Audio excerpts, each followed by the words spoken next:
Theo thông tin ban đầu, vào khoảng 0 giờ 15 phút rạng sáng ngày 30 tháng 8, một người đàn ông chạy xe máy hiệu SH biển số đẹp 4567 vào làn ô tô trên cầu Rạch Chiếc theo hướng từ cầu Sài Gòn đi Suối Tiên.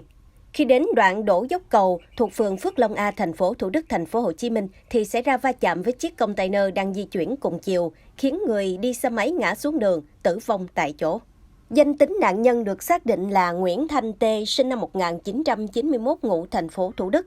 Tại hiện trường, phần đầu xe máy hư hỏng, chiếc container dừng cách đó vài chục mét.